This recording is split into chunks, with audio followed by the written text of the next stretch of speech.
Photography friends. Welcome back to Creative Photo Folk, where today we'll be capturing UVIVF, ultraviolet induced visible fluorescence, or rather, things that glow in the dark.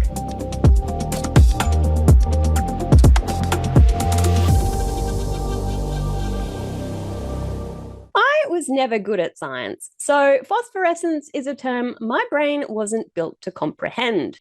But put simply, ultraviolet radiation is invisible to the human eye. But certain substances, called phosphors, convert the energy from UV radiation into visible light. So when we shine a UV-emitting light at phosphors like teeth, nails, or neon, these items glow in the dark. And there is nothing cooler than things that glow. So to photograph UVIVF, you either need a specially adapted UV camera or a special kind of torch. What kind of torch? Well, isn't that a rabbit hole of fun? So the more expensive the torch, the purer the UV light. So this really depends on your budget. If you want to get into the geeky specifics of UV torches, you'll find other YouTube videos devoted to the topic. But since I just want to show you just the basics of this technique, I bought a cheaper UV forensic torch off of AliExpress for about $40, which I'll link in the description below.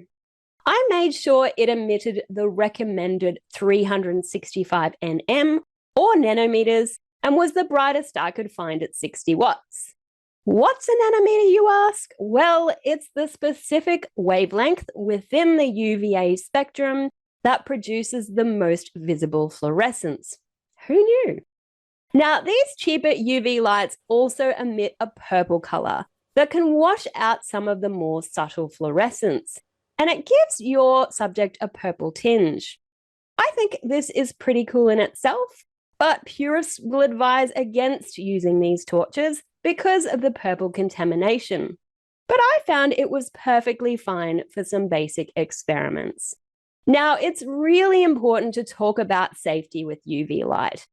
There's a lot of science that supports the damage that long-term exposure to UV light can do to your eyes and even your skin. Now, since science is not my forte, I can tell you from personal experience that I do feel the need to rub my eyes a lot when using these torches. So to prevent this, you'll either need UV blocking goggles or UV protection sunglasses, as they are designed to protect your eyes from UV light. Now, naturally, wearing these makes working in the dark a little bit tricky. So I only wear my sunglasses when I'm using the torch, and I definitely find my eyes hurt less when I wear those sunglasses. Now, to test if your glasses or goggles will be protective enough, shine your torch through them onto a table and see if they block the light from reaching the surface. To capture the glowing fluorescence, you need to shoot in as dark a space as possible, either indoors at night with no visible light or outdoors during the new moon. A tripod is necessary to keep your camera still, as these torches aren't particularly bright, so you'll need to get extra light in. And it will help to have a regular non-UV torch to be able to see in the dark between your shots. So, how to find items that fluoresce? Well, I suggest putting on your protective glasses and taking a walk around your house and garden at night while pointing your UV torch at various plants and objects. The most likely candidates are plants with new growth, some but not all flowers, crystals or mineral-type rocks, spiders and scorpions, UV-reactive makeup clothing or powders, uranium glass, some fruit, and anything white or neon. Now, flowers and plants are probably going to be your best bet. So once you've found a few items, bring them inside to photograph them so that they don't blow around in any breeze. But try not to select any flowers that are going to close up at night. I tend to find those that are decaying just a bit more interesting, but blemishes can also be distracting. To keep them fresh, pop them in a vase until you're ready to shoot. And for the photos, you'll need a clip or vase to sit your flower upright but be careful to frame the vase out as the water can fluoresce. Set up a little shooting space inside at a desk or table that you can sit at comfortably, ideally near a lamp or light switch, because you will be turning the lights on and off regularly. To prevent your torch from lighting up the background, make sure there's enough distance between your shooting area and any wall or items that your torch will hit, or you'll be limited to shooting your torch from directly above. I found it best to work on a small table in the middle of a garage or lounge room. Put your camera on a tripod, and if you have a macro lens, that will be ideal, as your subjects will likely be quite small. But do not forget to switch off your image stabilization switch like I always do, so I end up with blurry shots.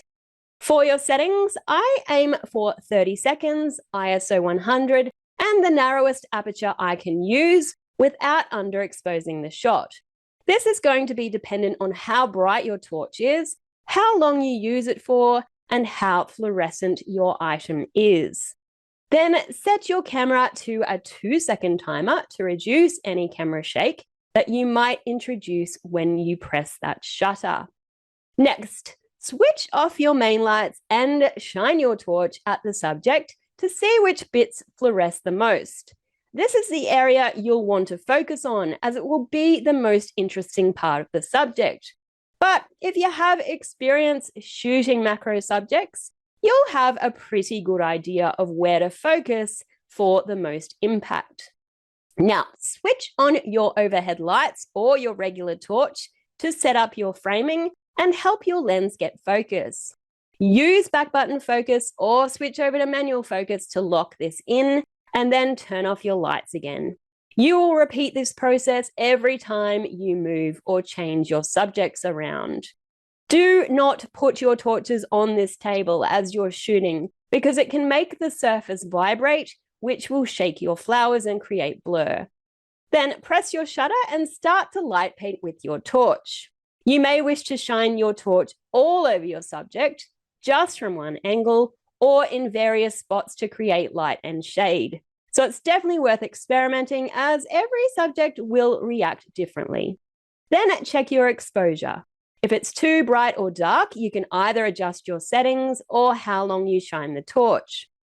If you want to learn more about light painting small objects, I will have a still life project coming up soonish, so keep an eye out for it. Now, here's a few examples.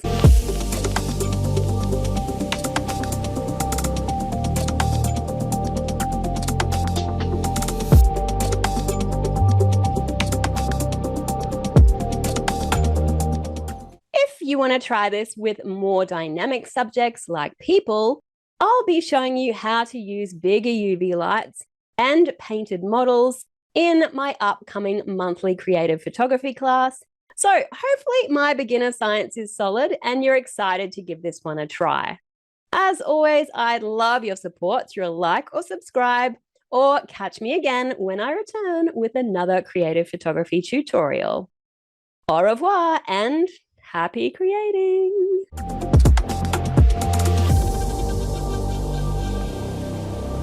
Today we'll be covering